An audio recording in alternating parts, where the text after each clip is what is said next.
Hello, everyone. I'm Ron Grant, coming to you live and direct from Tortola in the Virgin Islands. You're watching 284 Media. Thank you so much for your time.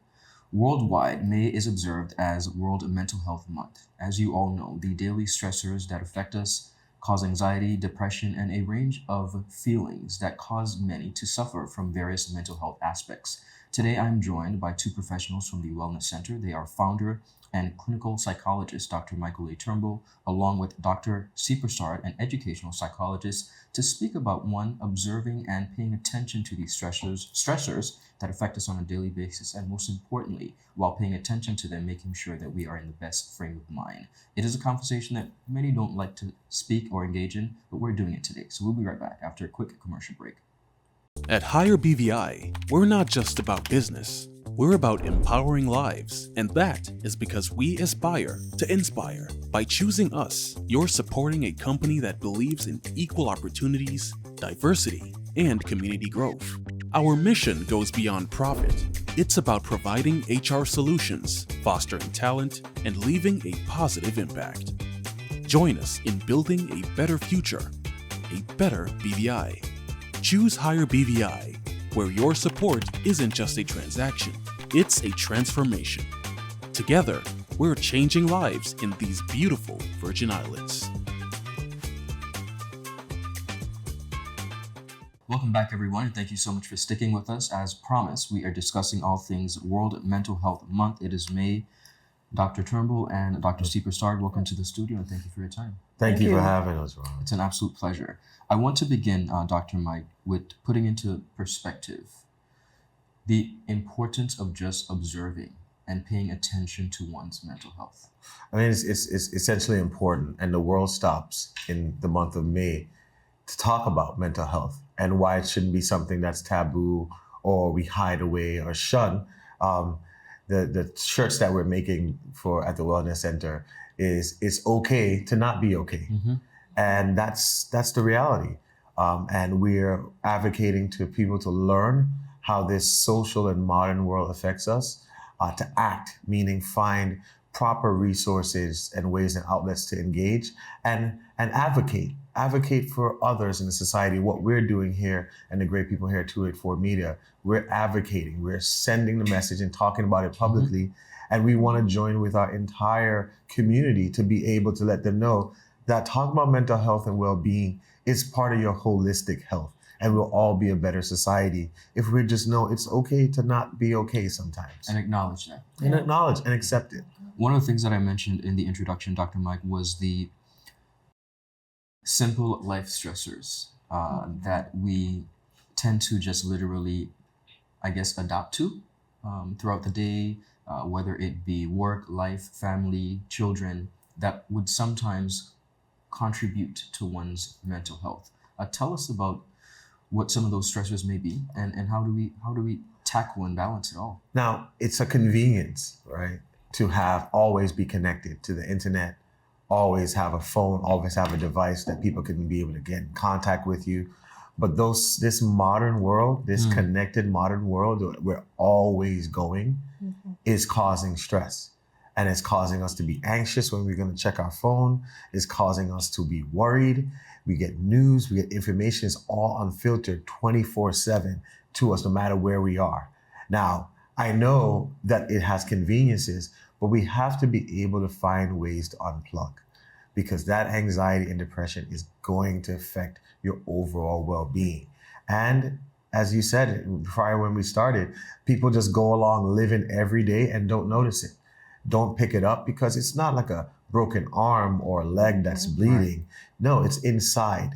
But you feel the strain and the stress of it. And you start to see when it creeps into your mood, you're more irritated, your sleep or your eating patterns or your social life, it affects you.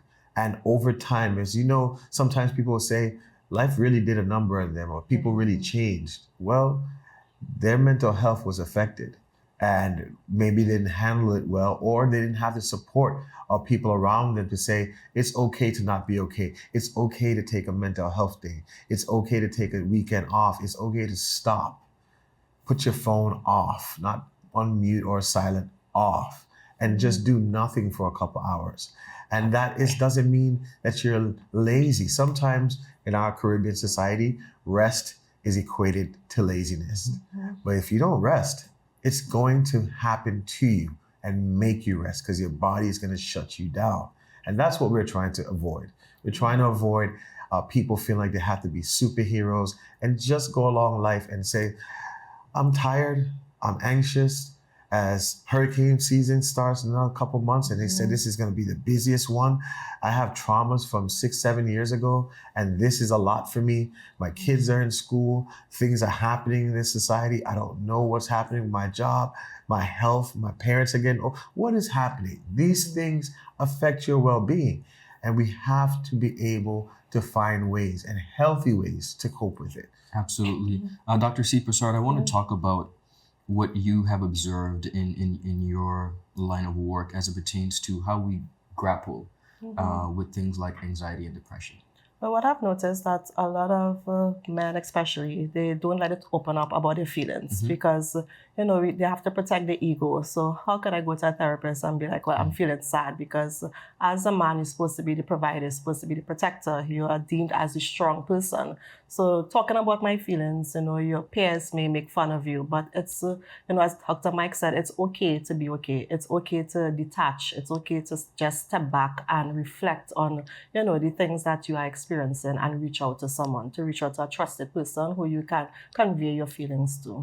One of the things that I found very pivotal, Dr. Mike, in your conversation just now, you mentioned lightly, and I automatically thought about some cultural norms that we've adopted as societies, as Caribbean people, that would lend us to feel as though we cannot speak about these matters. You mentioned the male population not feeling like they can come forward, but one of the aspects is also our ability to feel like we always need to be working hard, all right?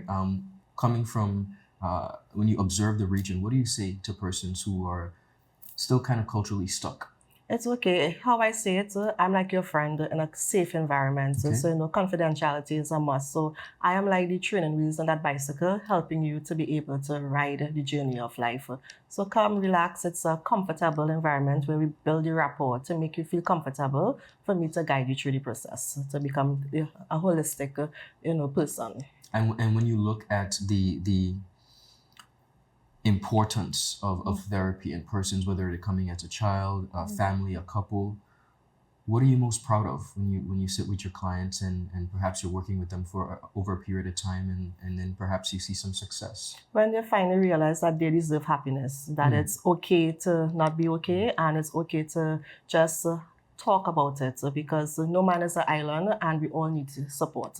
So once they reach a point where they are able to walk on their own 2 feet, I know, like a proud mama, like, you Beautiful. did it, yes, you did it. Gotcha. Yeah. Dr. Mike, I want to go back to something that Dr. Seepersad said, and you would understand this as a man yourself. What do you say to the men out there who are very intentionally avoiding the conversation or the work through therapy to make sure that they secure their mental health? Well, as you and I, Ron, who are in this stage in our life where we're building and doing things for our families, quite a lot. I would just say to the men here, I know we're strong, we work hard, we're diligent, we want to be the provider for our family. But if we don't take care of ourselves, the same family that we're hoping to take care of will be absent, we won't be present. And I'm not just talking about physical death, I'm talking about when you're so emotionally stressed that your routine is that you leave work and you head straight to the bar and you become so incapacitated that you're not even present at home and you're using that to cope. And the same family you're trying to go out there to work hard for, you're not even able to enjoy because you're hungover or you're angry or you're frustrated, is that it's okay to stop. And, I'll say this, you and I had with another friend, like we had a 2-3 hour conversation on the Sunday afternoon. And I told you all when you left, I was like, it was maybe one of the best times for healing for my own mental health. Being able to sit around with other men who are driven in doing stuff and talk about life and talk about solutions and just be present and be in a safe environment. Sometimes that's all you need. But sometimes even at that level, men are just isolating themselves. They don't have friends. They don't have anyone to talk to. And even on a deeper level, if you feel like you don't have that, that's why there are trusted professionals Correct. all over the community that you could open up. And sometimes some men just need to check in once or twice or 3 times a year. Yeah. Sometimes it's just once a year to get your bearing, and you are able to get perspective. That's what psychology is able to do. And they used to have a term called psychologist shrinks, and people thought it was a demeaning term. The origin of it is that if you have a big, big problem, the psychologist solution is to shrink that problem into a manageable size and give you perspective. Okay. And that's what we want to do to make you able to handle life, because living out here, man, it is not easy. It is not easy, and it's challenging, and everybody needs help.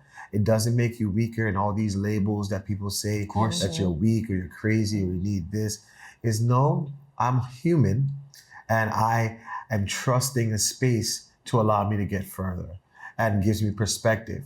And in this, even a religious society, that we feel that we ought to just go to church, and prayer, spirituality is a great intervention. However, God made psychologists and doctors as well. He provided the help for you. So pray and see a therapist. It allows you to do both things and allows you to put all these things in a pot and resources to help you just handle life in a healthy way. And even for our children, you could see with all the reverberations that are happening in our community, the level of fights and violence that is taking place, that there is a sign of hurt and a sign of not being able to handle their anger and frustration in a healthy way. So now if we see that at a younger age, then we're progressing in a society that will manifest that as adults. So when us as parents and adults handle situations in a healthy way, that we open up and talk about getting help, then it makes it easier for our younger people and our children to be able to identify and use their words to advocate for help as well. One of the things that I love about that is observing, and you mentioned children, of course, paying attention to our children and making sure that we're not just brushing them off and equating their issues in school to, oh, it's the age, but paying attention to them and making sure that we're providing them, no matter how early in their life they need it, the adequate support through therapy or otherwise, what they need. I want to mention something that I think is very important, Dr. Mike, because you said a lot, but one of the things that I think is important, how do we as a community support? And by that I mean, we observe a lot, all right? We miti, we like to mind our business, right? And we see, but then we don't take the time to say, hey, Dr. Seepersad, are you okay? I notice you're a little down today, or you're looking a certain way. How can the community support without enabling? That is an amazing question. Support without enabling. So enabling is that somebody's having a difficult time and you just promulgate the problem. You just let the problem go. You tell them to continue. It'll work out. Just do the same thing you're doing. I've been through the same thing. And you're just helping them go along. You're not offering a different solution. Or you gossip about their problem, which causes them to shut down. You're enabling their pain. You're becoming now facilitated by their pain by breaking their trust. And you're making them feel ashamed. Something in the Caribbean that we are very tied to is our pride. Being descendants of slaves, looking a certain way, feeling a certain way, and having people think about you in a certain way is very important and tied to our sense of identity. It has served us to do wonderful things in our nation. However, when it's too much, it causes us to go through things in isolation, and we enable. So what we need to do is I will just say it's very simple, not to be too psychological. Be kind, be patient, be understanding, be forgiving. That's what we need to do in a society. You look at somebody else across from you and says, that could be me. So I'll be empathetic and understanding. I will not judge them for their situation. And if we take that mindset, it creates an environment where everyone feels that although I have difficulty at my job or my home, I'm not going to be judged, so I can talk about it. I don't have to hide, because someone else has been through this and they've found a solution. And so that's what we, in a simple way, and there's a simple philosophy I'll share with you, later, that you can do if you have a friend. Simon Sinek, I'll share it now. Simon Sinek talked about it, that him and his friends developed it, and they read it from an article. They said when they have a friend that's going through something, they just call them and say, I need 8 minutes. Because 8 minutes with a trusted friend can help you reveal more problems than you may think. So not just saying I need help, I need 8 minutes. That's their code word. I need 8 minutes to be able to talk, Interesting. share, be honest, be vulnerable, to cry. I don't necessarily need your advice. I just need to know you're there. And that's sometimes all that people need.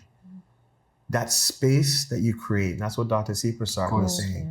The therapeutic space where you create a holding environment where we're able to hold your problems, hold the things that you're going on, and lessen the burden just a little bit. Amazing. Dr. Seepersad, I want you to speak to the public, the BVI community who is watching us, and of course, may need these services of the Wellness Center for which you are part of. How can they get in contact, both yourself and Dr. Mike? How can the public get in contact with the Wellness Center for any of the myriad of services that you offer? Well, we could be able to go on our website first. It's twcbvi.com. You could call us at 496-0838 or 442-4357. And that 442 actually spells help. So just 442 help. And when there are other plethora of services and community providers, and you're able to access them as well. Whether it's us that we're located in CB Rumney Pear Park, you are able to walk in, but there are other places. We don't want you to just stay at home and suffer. Dr. Seepersad, as an educational psychologist, has a plethora of being able to offer clinical, but also help with educational needs. Because if your child is having difficulty in school, it will show and it manifests. There's no bigger stress than a parent feeling helpless to help their child work through a dyslexia or dyscalculia or having problem with ADHD. All these things we talk about. And it's, one of our famous citizens here is a champion about talking about neurocognitive differences and neurodivergent thinking, which is Sir Richard Branson, who is one of the most famous and wealthy dyslexic persons in the world. And it shows that you might not be able to read, you may not be able to form the words, but it doesn't mean that you're not special and can't do amazing things. That's the kind of advocacy that we need to show.